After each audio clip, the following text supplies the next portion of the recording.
Hello everyone, आज date है 28 जून 2022 और द हिंदू न्यूज एनालिसिस में आपका स्वागत है। इस वीडियो में हम द हिंदू की इंपॉर्टेंट न्यूज़ को एग्जाम के पॉइंट ऑफ व्यू से डिस्कस करेंगे। नीचे डिस्क्रिप्शन बॉक्स में telegram channel volcano IAS academy का लिंक दिया हुआ है।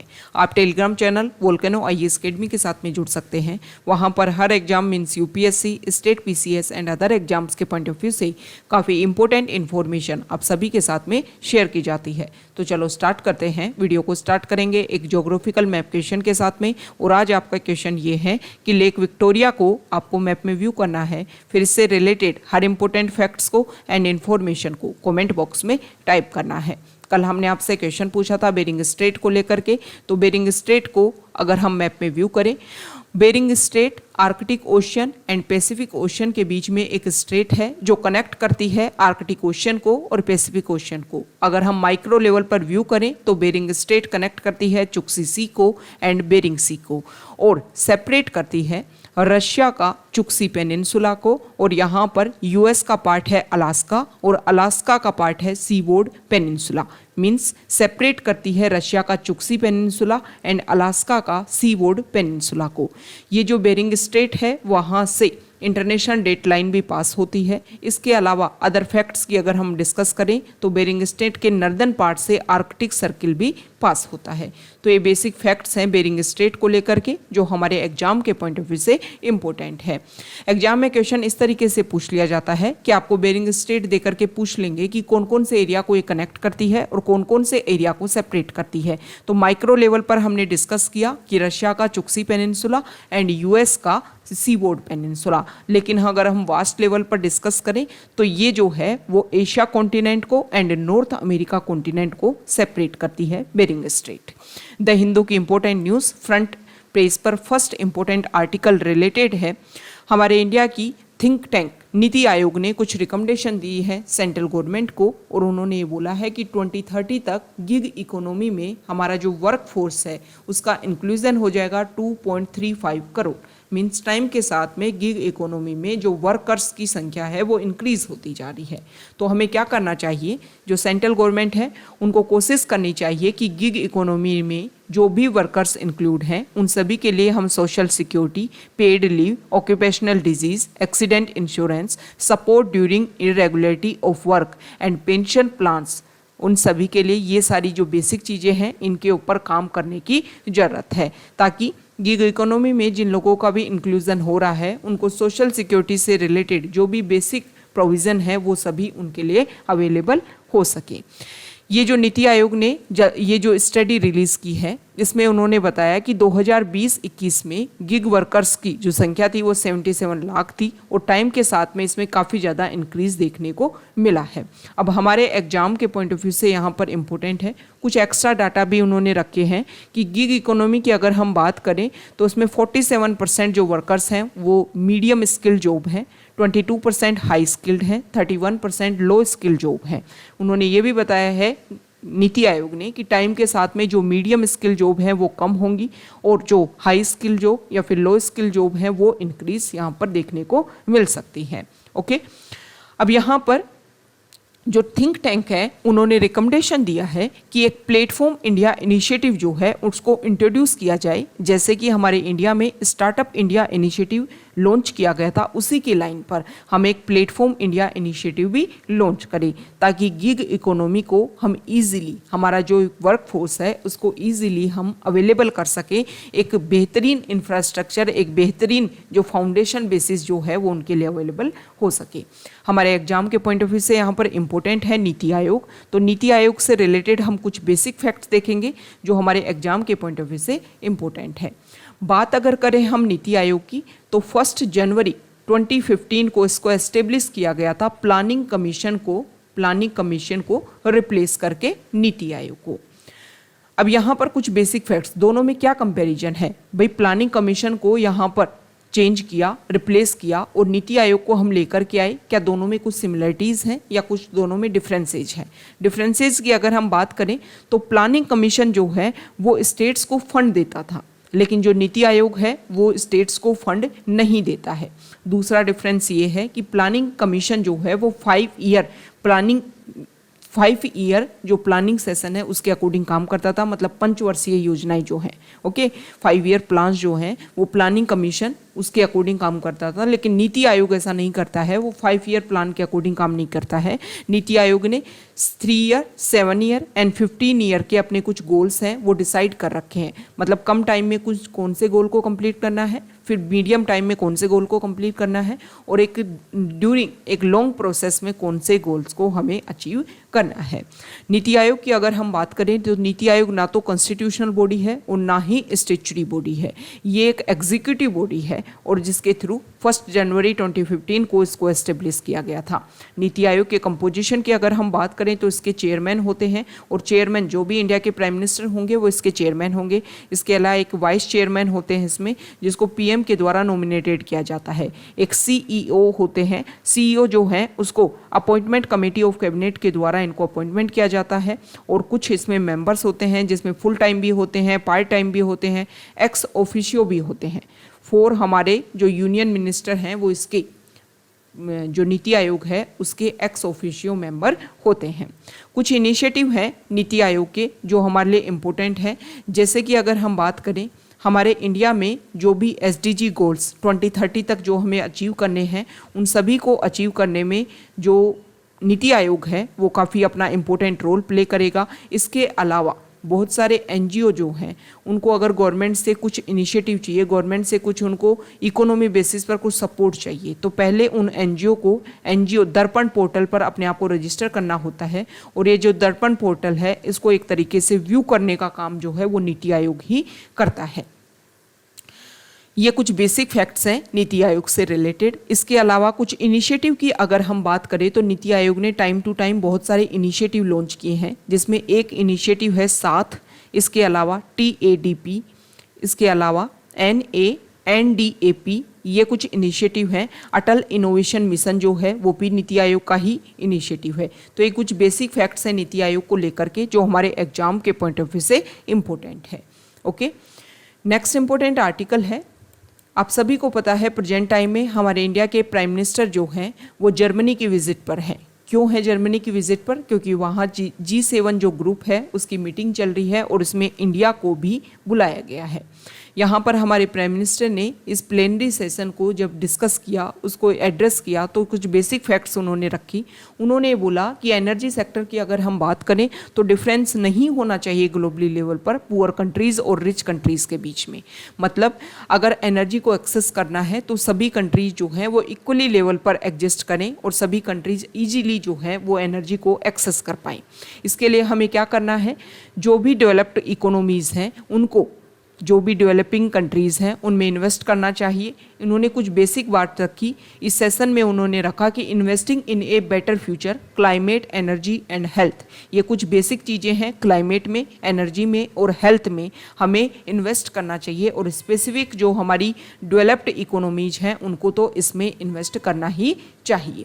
G7 जो कंट्रीज़ हैं उनके मेंबर तो यहाँ पर अवेलेबल हैं ही इस समिट में। इसके अलावा south Africa, Indonesia, Argentina and Senegal, ये जो कंट्रीज़ हैं इनके जो हेड हैं वो भी यहाँ पर प्रेजेंट है। देखो इन सभी कंट्रीज़ की जो लोकेशन है वो तो आप सभी को पता होगा। अर्जेंटीना जो कहाँ है, साउथ अमेरिका कॉन्टिनेंट में, इंडोनेशिया एशिया कॉन्टिनेंट में लोकेटेड है, और साउथ अफ्रीका जो है अफ्रीका कॉन्टिनेंट में। सेनेगल की जो लोकेशन है वो आपको कमेंट बॉक्स में बतानी है, व्यू करना है अपने एटलास में इसको, और फिर आपको कमेंट बॉक्स में बतानी है इसकी लोकेशन को लेकर के। अब G7 जो कंट्रीज़ है उससे रिलेटेड हम कुछ बेसिक फैक्ट्स बात करेंगे जो हमारे एग्जाम के पॉइंट ऑफ व्यू से इम्पोर्टेंट है।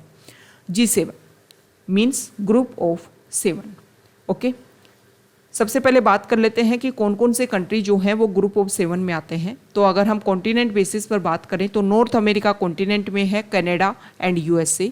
यहाँ पर यूरोपियन जो कंट्री है उसमें शामिल हैं, यहाँ पर UK है, इटली है, फ्रांस है और जर्मनी है। ये 4 कंट्रीज़ आते हैं यूरोप कॉन्टिनेंट से, और एशिया कॉन्टिनेंट से एक कंट्री है उसका नेम है जापान। तो ये G7 कंट्रीज़ हो गए। G7 मतलब ग्रुप ऑफ 7 कंट्रीज़। अब इससे रिलेटेड कुछ बेसिक फैक्ट्स की बात करेंगे। इन कंट्रीज़ के नेम आप एक ट्रिक के साथ में याद कर सकते हो, और ट्रिक का नेम है जूस विद GF। इस तरीके से आप इनको, इन कंट्रीज़ के नेम को रेगुलर याद कर सकते हो। अब इसके बेसिक प्रोविज़न हम डिस्कस करेंगे कि ये जो ऑर्गेनाइजेशन है किस तरीके से एस्टेब्लिश हुआ। 1975 में G7 ग्रुप जो है वो एक इंटर गवर्नमेंटल ऑर्गेनाइजेशन के रूप में एस्टेब्लिश हुआ था। G7 कंट्रीज से रिलेटेड अदर फैक्ट्स को अगर हम देखें तो ये G7 कंट्रीज जो भी ग्रुप ऑफ 7 के मेंबर हैं, ये सारे के सारे G20 ग्रुप के भी मेंबर हैं। स्टार्टिंग में सबसे पहले 1970 के टाइम में कुछ ऑयल क्राइसिस देखने को मिला था, जिसकी वजह से स्टार्टिंग में 6 कंट्रीज, जिसमें कनाडा शामिल नहीं था, ये अदर 6 कंट्रीज शामिल थे, इन्होंने डिस्कशन स्टार्ट किया और फिर 1976 में इसमें कनाडा भी इंक्लूड हो गया और फिर ये जो ग्रुप है वो G7 के नाम से जाना जाने लगा। 1977 में यूरोपियन कम्युनिटी, जिसको प्रेजेंट टाइम में हम यूरोपियन यूनियन के नाम से जानते हैं, वो भी इसमें डिस्कशन में स्टार्ट हुआ। डिस्कशन उन्होंने स्टार्ट किया किसके साथ में, G7 ग्रुप के साथ में। और फिर 1981 से रेगुलर जो यूरोपियन यूनियन जो कमीशन है, जिसको पहले यूरोपियन कम्युनिटी के नाम से जानते थे, वो रेगुलर जब भी G7 ग्रुप की मीटिंग होती है, एनुअली मीटिंग, उस मीटिंग में EU जो है, यूरोपियन कम्युनिटी अर्लियर नेम जो है और प्रेजेंट टाइम में यूरोपियन कमीशन, वो इसमें प्रेजेंट रहता है। तो अभी 2022 की जो समिट चल रही है जर्मनी में, उसमें भी यूरोपियन यूनियन के जो रिप्रेजेंटेटिव हैं वो यहाँ पर प्रेजेंट हैं। ओके, ये हो गई बेसिक फैक्ट्स जो हमारे एग्जाम के पॉइंट ऑफ व्यू से इंपॉर्टेंट है। इस G7 ग्रुप में ही 1998 में रशिया ने भी इसको ज्वाइन किया, लेकिन 2014 में जब रशिया ने यूक्रेन की इंटीग्रिटी का वायलेशन किया, उसके क्रीमिया वाले रीजन को एनेक्स करके, तो उसके बाद में बाहर कर दिया गया यहाँ पर रशिया को। और जो G8 के नाम से जो कंट्रीज जाने गए वो दोबारा से G7 के नाम से जाने लगे। ओके, तो ये कुछ बेसिक फैक्ट्स हो गए। अभी प्रेजेंट टाइम में अगर हम बात करें तो G7 ग्रुप ने एक नया इनिशिएटिव स्टार्ट किया है। उन्होंने डिक्लेयर किया है कि जिस तरीके से चाइना ने अपना road and belt initiative start कर रखा है, सेम उसी तरीके से हम भी $600 बिलियन जो है वो इन्वेस्ट करेंगे ग्लोबली लेवल पर इंफ्रास्ट्रक्चर डेवलप करने के लिए, ताकि चाइना के इस प्रोजेक्ट को काउंटर किया जा सके। तो ये कुछ बेसिक फैक्ट्स हो गए जो आपको ध्यान में रखने हैं। नेक्स्ट इंपॉर्टेंट आर्टिकल है, यहां देखिए, देखो सुप्रीम कोर्ट में जो अभी प्रेजेंट टाइम में महाराष्ट्र में जो इशू चल रहा है, वहाँ पर जिन पर्सन को डिस्क्वालीफाइड, डिफेक्शन लॉ के अंडर डिस्क्वालीफाई करने की कोशिश की गई, उनके लिए ऑर्डर पास किए गए, वहाँ के डिप्टी स्पीकर ने जो ऑर्डर पास किए गए, तो उसके बाद में जो वो पर्सन जो एकनाथ शिंदे और उनको सपोर्ट में करने वाले 15 लेजिस्लेटर जो है वो सुप्रीम कोर्ट गए कि हमें जो है वो टाइम कम दिया गया है अपने जो भी बेसिक प्रोविज़न रखने के लिए, कि हम क्यों इस पार्टी को छोड़ रहे हैं या जो भी हमारे बेसिक कन्फ्लिक्ट हैं उन सभी के बारे में। ओके, तो उनको कुछ टाइम दिया गया था। तो यहाँ पर सुप्रीम कोर्ट ने उनका जो टाइम ड्यूरेशन है 27 जून 5:50 PM तक उनको क्या करना था, अपनी जो भी बेसिक बातें हैं वो बतानी थी कि किस बेसिस पर ये सारा जो चीज़ें हैं, मतलब जो ऑर्डर पास किया गया उनका उनको रिस्पोंड करना था, सबमिट करना था कि क्या हमारा रीजन है, क्या इशू है, इन सभी के बारे में उनको आंसर करना था। तो यहाँ पर सुप्रीम कोर्ट ने उनको कुछ रिलैक्सेशन दिया है और एक टाइम ड्यूरेशन जो है उसको इंक्रीज करके 12 जुलाई 2022 5:30 PM तक का जो टाइम है वो उसको एक्सटेंड कर दिया है कि इस टाइम ड्यूरेशन में आप जो भी अपनी बेसिक बातें हैं वो यहाँ पर रिपोर्ट कर सकते हो। ओके, इसको लेकर के आर्टिकल आया है आज कि एंटी डिफेक्शन लॉ को किस तरीके से उसमें क्या इम्प्रूवमेंट हो सकता है, वो हम डिस्कस करेंगे टेक्स्ट पेज पर। नेक्स्ट इंपॉर्टेंट आर्टिकल है, ये जो आर्टिकल है इससे रिलेटेड भी आज बेसिक प्रोविजन डिस्कस किए गए हैं। यहाँ पर आपको एक ओवरव्यू देने की कोशिश मैं करती हूँ। देखो 2008 में हमारे इंडिया पर अटैक हुए, जिसको 26/11 अटैक के नाम से, 26/11 अटैक के नाम से भी जिसको जानते हैं। मुंबई में अटैक होते हैं और उस अटैक का मास्टरमाइंड जो है वो ये था, ये पर्सन। ओके, जो लश्कर ए तैयबा का डेप्यूटी चीफ भी था और इंटरनेशनल ऑपरेशन जब भी होते थे तो उनको एक तरीके से रेगुलेट करने का ही काम करता था। ओके, तो ये जो साजिद मीर जो है, अभी प्रेजेंट टाइम में जो पाकिस्तान जो है उन्होंने इसको अरेस्ट किया और इसको जो है वो सज़ा दी है, पनिशमेंट दिया है। लेकिन 2008 में जब हमारे इंडिया के ऊपर अटैक हुए, जब इंडिया ने क्वेश्चन किया पाकिस्तान से कि ये पर्सन जो है आपके पास में है और आपकी कंट्री में ये जो ओपनली है एक इंडिविजुअल के रूप में अपनी लाइफ को जी रहा है, आप इसको गिरफ्तार कीजिए, अरेस्ट कीजिए, या तो खुद आपको इसको इंटरोगेट कीजिए या फिर इंडिया को सौंपिए। लेकिन पाकिस्तान ने हमेशा से मना किया और कुछ टाइम के बाद में पाकिस्तान ने ये स्टेटमेंट दिया कि ये जो पर्सन है इसकी तो डेथ हो गई है। ओके, लेकिन अभी प्रेजेंट टाइम इसको अरेस्ट किया गया और पनिशमेंट दी गई। ये क्यों किया जा रहा है? FATF के कुछ ऑफिसर जो हैं वो अभी पाकिस्तान में विजिट करेंगे। 2018 से पाकिस्तान जो है वो FATF financial action task force की जो ग्रे लिस्ट है उसमें बना हुआ है। पाकिस्तान इसको अपने आप को रिमूव करना चाहता है, क्योंकि जब आप ग्रे लिस्ट में हो तो अदर कंट्रीज़ के साथ में जो आपके रिलेशन हैं वो इफेक्ट होते हैं, जिसकी वजह से पाकिस्तान को यहाँ पर इन्वेस्टमेंट कम मिल रहा है। इन्वेस्टमेंट कम मिलने की वजह से इकोनॉमिक क्राइसिस वहाँ पर भी देखने को मिल सकता है। ओके, तो यहाँ पर इसी चीज़ को जो ग्रे लिस्ट में बना हुआ है पाकिस्तान, उसको हटाने के लिए पाकिस्तान अपनी तरफ से पूरी कोशिश कर रहा है। और इसीलिए ये शो करने के लिए कि पाकिस्तान जो है वो टेररिस्ट को ना तो फंड करता है, ना उनको अपने यहाँ पर पनाह देता है, और अगर कोई भी एक्टिविटीज़ में ऐसा कोई पर्सन इंक्लूड होता है तो उन सभी को हम पनिश देने की भी कोशिश करते हैं। ओके, तो ये कुछ बेसिक फैक्ट्स हैं जो आपको पता होना चाहिए। लेकिन इससे एक बात तो क्लियर होती है कि पाकिस्तान जो है वो अपने डबल स्टैंडर्ड को फॉलो करता है। मतलब अपने बेनिफिट के लिए वो किसी भी पर्सन को पनिश करेगा और अपने बेनिफिट के लिए वो किसी को भी डेड डिक्लेयर कर देगा। ओके, तो यहाँ पर पाकिस्तान का जो डबल स्टैंडर्ड है वो शो हो रहा है। फाइनेंशियल एक्शन टास्क फोर्स की अगर हम बात करें तो कुछ बेसिक फैक्ट्स हम देख लेते हैं।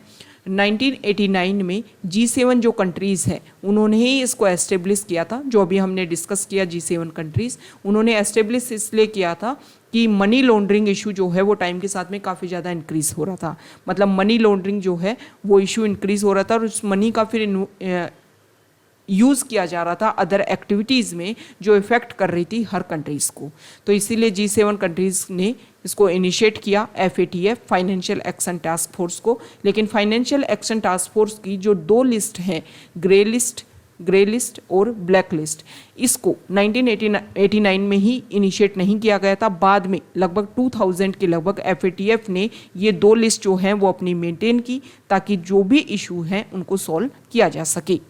नेक्स्ट इंपॉर्टेंट आर्टिकल है यहाँ पर कर्नाटका में, आप सभी को पता है टेक्स्ट बुक को चेंज करने की बात की जा रही है। तो यहाँ पर कुछ 8 चेंजेस किए गए हैं उनकी टेक्स्ट बुक में। यहाँ पर कुछ आर्टिकल हैं, कुछ पोस्ट कर दी गई थी। तो यहाँ पर हाई कोर्ट में MVA महाविकास अघाड़ी गवर्नमेंट, देखो महाराष्ट्र में national Congress party president Sharad Pawar जो है उनके खिलाफ में सोशल मीडिया पर कुछ डिफेमेटरी पोस्ट की गई।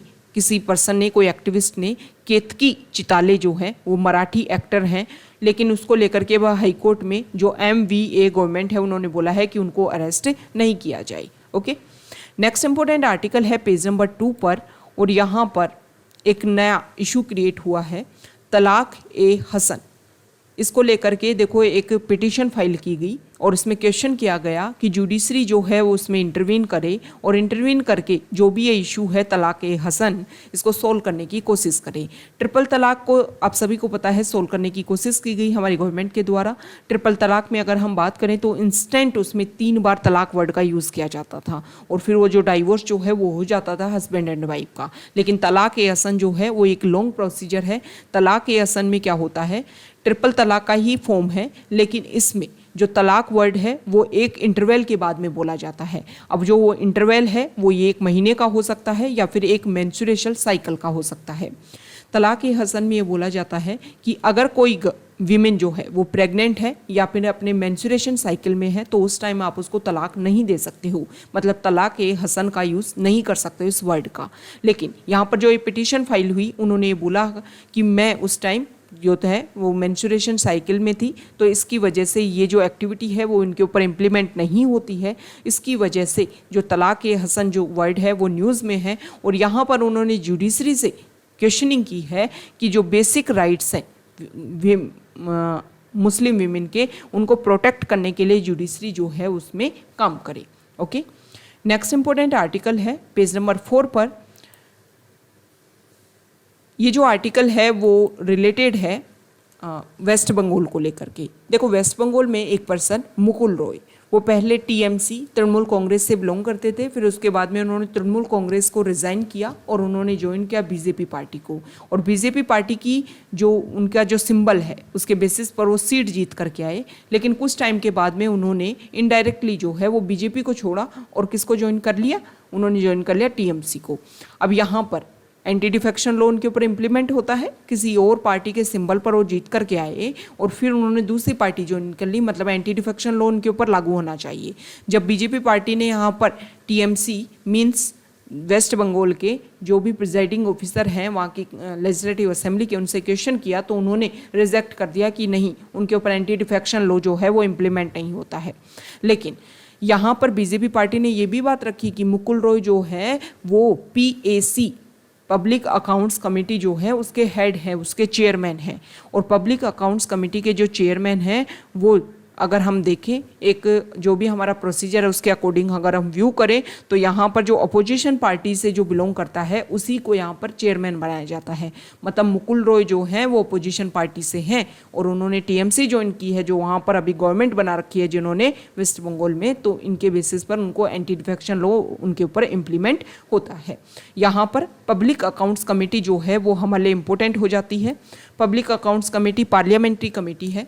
हमारे कॉन्स्टिट्यूशन में अगर हम बात करें तो पार्लियामेंट्री कमेटी जो है उसके बारे में बताया हुआ है, लेकिन अगर हम बात करें कि क्या पार्लियामेंट्री कमेटीज़ के कंपोजिशन के बारे में, उनके टेन्योर के बारे में, इनके बारे में भी बात की गई है कॉन्स्टिट्यूशन में, तो नहीं की गई है। Rules of the two houses जो हैं उसमें बताया गया है पार्लियामेंट्री कमेटीज़ के कंपोजिशन के बारे में और टेन्योर के बारे में। इसी तरीके से यूपीएससी जो है वो आपको मिसगाइड करने की कोशिश करेगा कि कंपोजिशन और टेन्योर के बारे में भी हमारे कॉन्स्टिट्यूशन में बता रखा है। ओके, तो जब भी आप किसी टर्म को स्टडी करो आपको क्लियरली ध्यान में होना चाहिए कि कौन सा जो फैक्ट है वो कॉन्स्टिट्यूशन में है और कौन सा फैक्ट जो है वो कॉन्स्टिट्यूशन में नहीं है।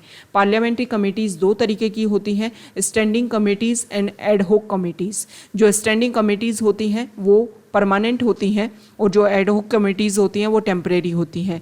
जब भी कोई टास्क को कंप्लीट करना होता है, स्पेसिफिक कोई टास्क आता है और उसको कम टाइम में कंप्लीट करना है तो उसके लिए एड होक कमेटी बनाएगी, और जो स्टैंडिंग कमेटी है वो हर साल एवरी ईयर जो है इनको रिकॉन्स्टिट्यूट किया जाता है।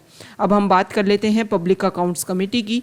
तो पब्लिक अकाउंट्स कमेटी का अगर हम बेसिक प्रोविज़न देखें तो 1919 का जो एक्ट आया था उसमें सबसे पहले इसके बारे में इनिशिएट किया गया था और 1921 से इसको फॉलो किया जा रहा है सेंट्रल लेवल पर।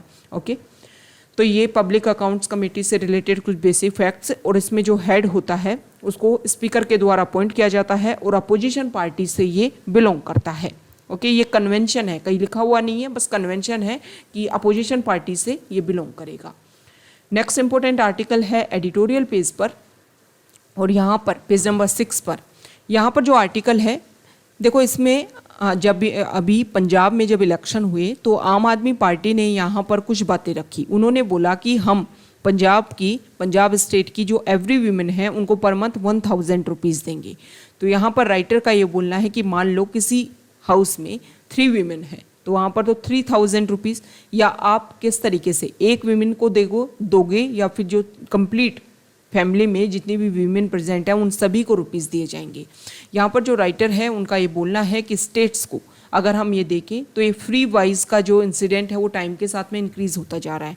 जब जब इलेक्शन होते हैं तो हम नए नए इनिशिएटिव देखने की यहाँ पर कोशिश करते हैं। ओके, तो यहाँ पर राइटर का ये बोलना है कि ये जो भी गवर्नमेंट का जो कोशिश है कि ज़्यादा से ज़्यादा हमारी पार्टी की सरकार बने, इन सभी को इफेक्ट करने के लिए, अपने पॉपुलेशन को अपनी तरफ अट्रैक्ट करने के लिए आप ये जो इनिशिएटिव लाते हो, इन सभी का स्टेट का जो एक्सपेंडिचर है उसके ऊपर काफ़ी फ़र्क पड़ता है, उससे उसकी इकोनॉमी जो है काफ़ी इफेक्ट होती है। जो वो एरिया, वो यूटिलाइज्ड एरिया जहाँ पर मोर एक्सपेंड हो सकता है, वहाँ पर ज़्यादा खर्चा किया जा सकता है, वो एरिया इफ़ेक्ट होते हैं और इसकी वजह से फिर जो इंफ्रास्ट्रक्चर है वो भी इफ़ेक्ट होता है। तो हमें क्या करना चाहिए, गवर्नमेंट को कुछ ऐसी बेसिक प्रोविज़न लाने चाहिए जिसके बेसिस पर ये जो फ्री वाइज है इन सभी को टैकल किया जा सके।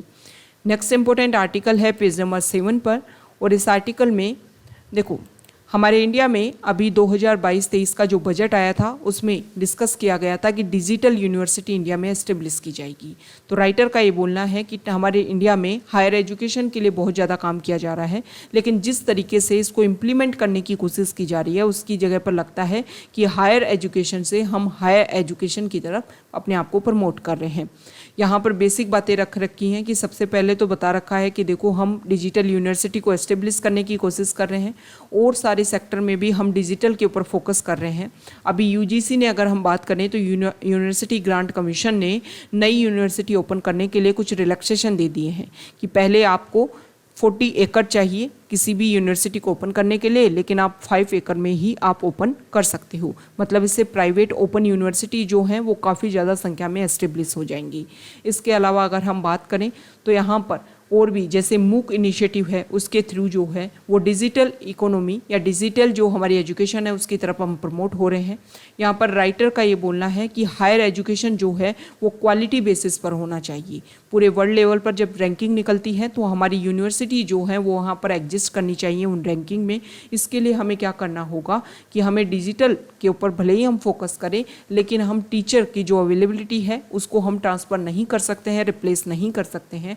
मीन्स टैलेंट एंड स्किल को हमें प्रमोट करना होगा, तभी जाकर के हमारी यूनिवर्सिटी का जो कैंपस है वो ना सिर्फ ग्राउंड लेवल पर, ऐसा नहीं है कि लैंड एरिया को कवर करते हुए आपने यूनिवर्सिटी एस्टेब्लिश कर दी, अगर आपने हायर एजुकेशन के नाम पर वहाँ पर स्किल्ड एजुकेशन को प्रमोट नहीं किया तो वो जो यूनिवर्सिटीज़ हैं वो एक ऐसा बम्पर यूथ को हमारे मार्केट में अवेलेबल करवाएंगी जिनको फिर जॉब देना और काफ़ी ज़्यादा जो क्रिटिकल सिचुएशन है वो क्रिएट हो जाएगी। तो हमें हायर एजुकेशन में मेजॉरिटी में फोकस किया जाना चाहिए स्किल डेवलपमेंट के ऊपर। यहाँ पर जो आर्टिकल है अभी इस वीक में हमारे प्राइम मिनिस्टर की 2 विजिट हैं, पहले G7 ग्रुप में और उसके बाद में वो यूएई की ट्रिप करेंगे। वहीं से वापस आते हुए जब इंडिया वापस विजिट करेंगे तो रास्ते में वो जो है वो यूएई कंट्री भी जाएंगे। तो यहाँ पर ये बता रखा है कि यूएई और इंडिया का अगर हम बात करें तो टाइम के साथ में दोनों कंट्रीज़ के जो रिलेशन है वो काफ़ी बेहतरीन होते जा रहे हैं। 2021 में हमारे इंडिया के लिए बिगर इन्वेस्टर के रूप में सामने आया है यूएई, और जर्मनी और फ्रांस जो है वो कंबाइंड फॉर्म में इतना इन्वेस्ट नहीं कर पाए इंडिया में जितना यूएई ने किया है। ओके, यहाँ पर अगर हम वेस्ट एशिया की बात करें तो वेस्ट एशिया में टाइम के साथ में बहुत सारे फॉर्मेशन चेंज हो रहा है, जिसमें अगर हम बात करें तो I2U2 एक नया इनिशिएटिव है जिसमें यूएई, यूएसए, इंडिया, इजराइल का नया प्रमोशन देखने को मिल रहा है। तो इंडिया अपने बायलैटरल रिलेशन भी यूएई के साथ में बेहतरीन कर रहा है, और अगर हम बात करें ग्रुपिंग लेवल पर तो वहाँ पर भी अपने रिलेशन बेहतरीन करने की कोशिश कर रहा है। नेक्स्ट इंपॉर्टेंट आर्टिकल है पेज नंबर 8 पर, और यहाँ पर जो फर्स्ट आर्टिकल है वो साजिद मीर को लेकर के है, जो हमने फ्रंट पेज पर डिस्कस किया कि पाकिस्तान ने उनको जो पनिशमेंट है वो क्यों दिया है, उसका क्या रीजन है, क्या सिग्निफिकेंस है, इस सब के बारे में। मतलब पाकिस्तान जो है वो टेररिज्म को फंडिंग करता है, टेररिज्म को सपोर्ट करता है, लेकिन अपने पर्सनल बेनिफिट के लिए उन्होंने यहाँ पर उनको कन्विक्शन दी है।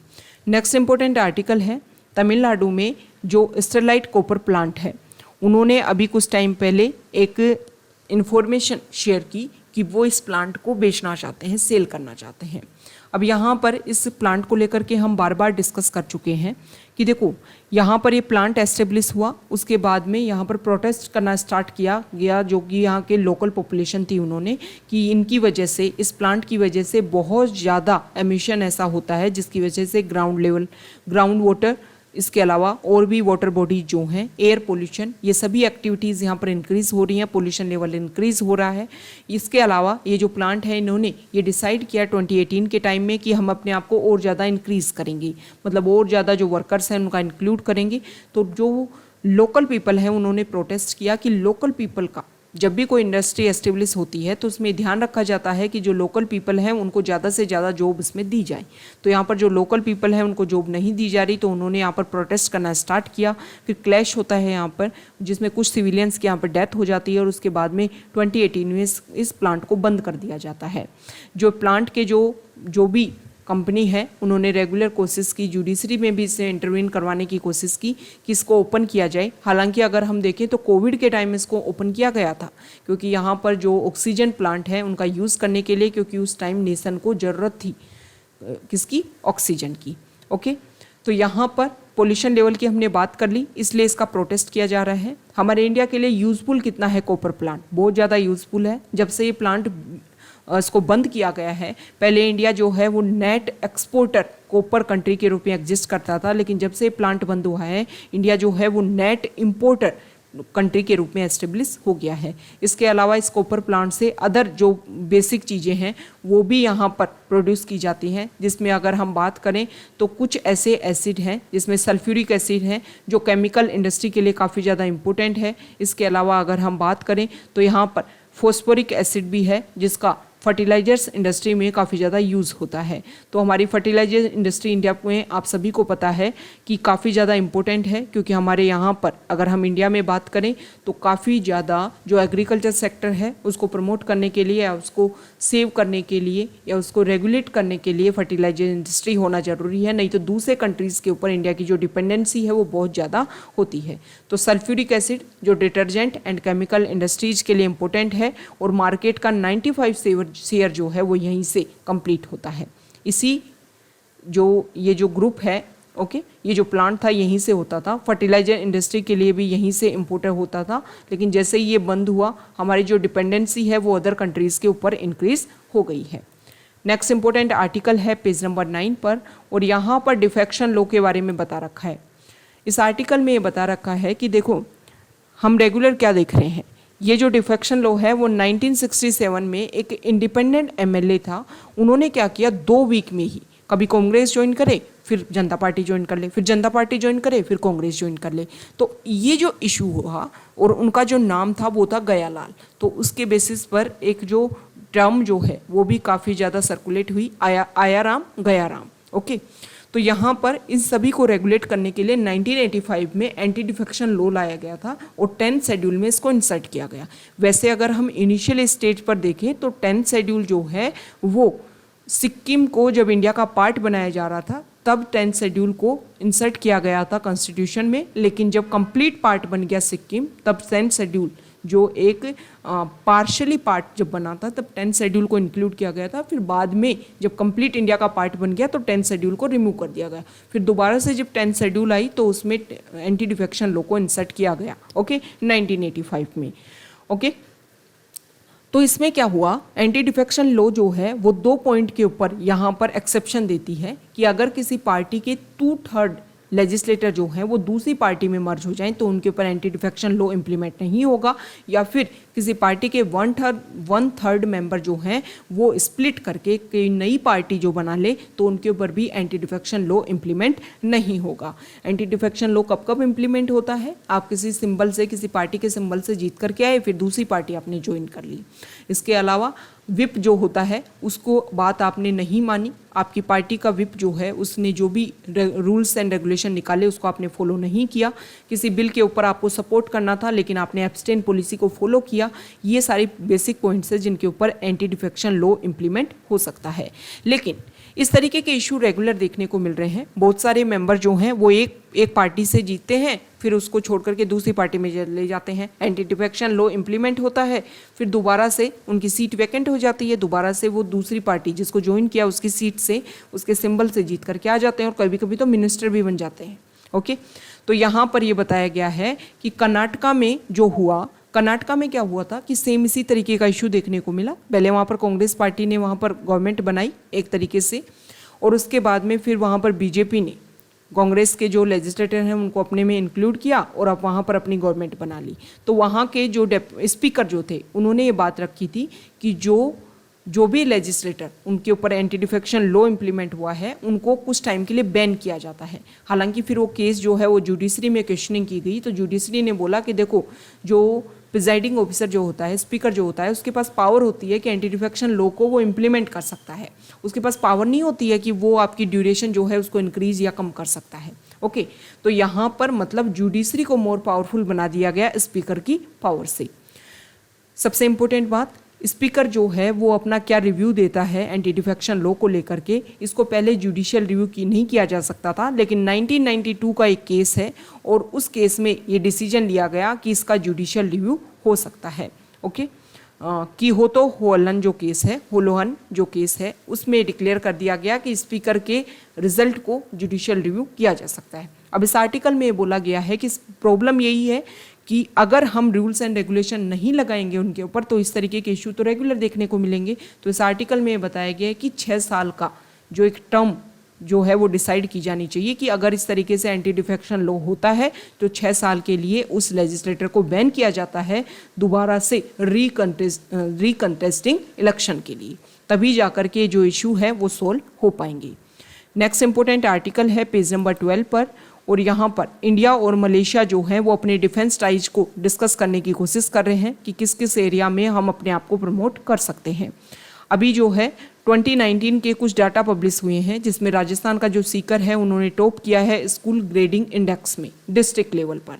यहाँ पर 12 स्टेट्स और जो यूटीज़ हैं उनके जो फिगर हैं टॉप कैटेगरीज को लेकर के which don't figure in top categories, उन्होंने टॉप कैटेगरीज में अपने आप को प्रमोट मतलब उनका जो नेम है वो नहीं आ पाया है। यहाँ पर राजस्थान का जो सीकर है वो टॉप परफॉर्मर रहा, उसके बाद में झुंझुनू और जयपुर जो है। यूनियन गवर्नमेंट का इंडेक्स था school education performance of school education system at the district level. Okay, next important article है यहाँ पर यूरोपियन यूनियन और इंडिया के बीच में जो फ्री ट्रेड एग्रीमेंट जो लगभग अगर हम बात करें 2007 में इसको इनिशिएट किया गया, लेकिन 2013 में ये जो भी टॉक्स चल रही थी फ्री ट्रेड एग्रीमेंट को लेकर के उसको रोक दी गई। अब दोबारा से जो भी इश्यूज थे उनको सोल्व करते हुए इस एग्रीमेंट को इम्प्लीमेंट करने की कोशिश की जा रही है। वर्ल्ड बैंक जो है वो हमारे इंडिया में अप्रूव किया है उन्होंने $250 मिलियन को, इंडिया में जो रोड सेफ्टी है उसको बूस्ट किया जा सकेगा इस मनी को यूज़ करते हुए। नेक्स्ट इंपॉर्टेंट न्यूज़ है बिजनेस पेज पर, और यहाँ पर देखो लास्ट वीक में हमारे जो मिनिस्टर हैं ministry of road transport and highway उन्होंने एक नोटिफिकेशन जारी किया भारत NCAP का। इसमें ये बोला कि जो भी हमारी 8 सीट तक जो भी पैसेंजर व्हीकल हैं उनको 0 to 5 स्टार दिए जाएंगे कि क्रैश टेस्ट में उनका क्या परफॉर्मेंस रहा, जिससे जो बायर्स हैं वो अपना सेफ्टी के बेसिस पर जब भी कोई गाड़ी खरीदे तो अपना डिसीजन ले सके। और ये जो प्रोग्राम है वो 1 अप्रैल 2023 से इफेक्ट में आ जाएगा। तो यहाँ पर ये बोला गया है कमर्शियल व्हीकल के MD हैं उन्होंने बोला है कि जो ट्रक जो होते हैं कमर्शियल व्हीकल जो होते हैं उनको भी ये ग्रेडिंग दी जानी चाहिए ताकि crash linked safety performance star rating system उनके ऊपर भी एप्लीकेबल होना चाहिए, क्योंकि जो ट्रक ड्राइवर्स हैं क्या वो सेफर रोड्स वाला जो इशू है उसमें इंक्लूड नहीं होते हैं, तो उनको भी इंक्लूड किया जाना चाहिए। और उन जो कमर्शियल व्हीकल हैं उनको भी ग्रेडिंग सिस्टम के थ्रू रैंकिंग दी जाए ताकि जब खरीदा जाए उन व्हीकल्स को तो प्रायोरिटी दी जाए सेफ्टी पैनल्स के बेसिस पर।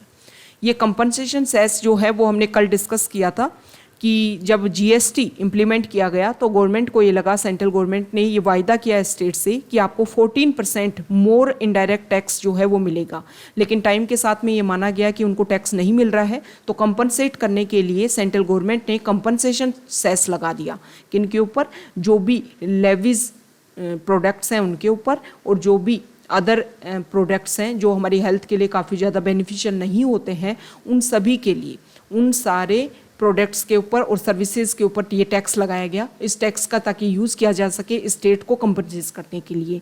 तो यहाँ पर ये बताया गया है कि जो कंपनसेशन है इसमें ई-कॉमर्स जो नॉर्म्स है, मतलब जैसे कि online games, casinos, horse racing, इनमें भी जो 28% टैक्स है वो इम्प्लीमेंट किया जा सकता है ताकि कंपनसेशन सेस जो है वो ज़्यादा से ज़्यादा जनरेट हो और ये जो इशू है उसको सॉल्व किया जा सके। नेक्स्ट इंपॉर्टेंट आर्टिकल है फॉरेन पेज पर, और यहाँ पर नाटो ऑर्गेनाइजेशन ने ये डिक्लेयर किया है कि हम हमारी जो आर्मी है उसको और ज़्यादा इंक्रीज़ करेंगे।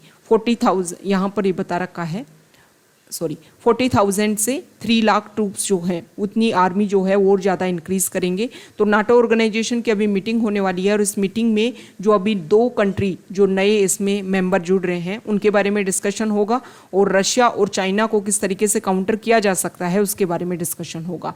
फिनलैंड और स्वीडन जो इस अलायंस को ज्वाइन करेंगे उसके बारे में इसमें डिस्कशन हो सकता है। नेक्स्ट इंपॉर्टेंट आर्टिकल है ईरान और US जो है उनके बीच में न्यूक्लियर टॉक्स जो है वो जल्दी स्टार्ट होगी। ओके, तो ये आज का हमारा द हिंदू न्यूज़पेपर का डिस्कशन था। अगर आप यहाँ तक आए हैं, वीडियो आपको अच्छा लगा है तो प्लीज़ वीडियो को लाइक कर दीजिए, शेयर कर दीजिए और चैनल को सब्सक्राइब कर दीजिए। न्यूज़पेपर की जो PDF है वो new Telegram channel volcano IAS new ये नया टेलीग्राम एक बैकअप चैनल जनरेट किया है। इसके ऊपर आपको जो न्यूज़पेपर की PDF है वो यहाँ पर अवेलेबल रहेगी। इसके अलावा क्वेश्चन एंड आंसर जो सीरीज हमने स्टार्ट की है उसको आप ज़्यादा से ज़्यादा व्यू कीजिए अपने ग्रुप्स में, जहाँ पर आप ज्वाइन हैं वहाँ पर उनको शेयर कीजिए। ये आपके लिए काफ़ी ज़्यादा बेनिफिशियल रहेगी UPSC प्रीलिम्स 2023 के लिए। इसके अलावा और भी अदर एग्जाम्स जो UPSC कंडक्ट करवाता है और भी अदर एग्जाम जो स्टेट लेवल के हैं उन सभी के लिए काफ़ी बेनिफिशियल सीरीज है आप सभी के लिए। तो आप रेगुलर इसको व्यू कीजिए और ज़्यादा से ज़्यादा शेयर कीजिए। Okay, thank you.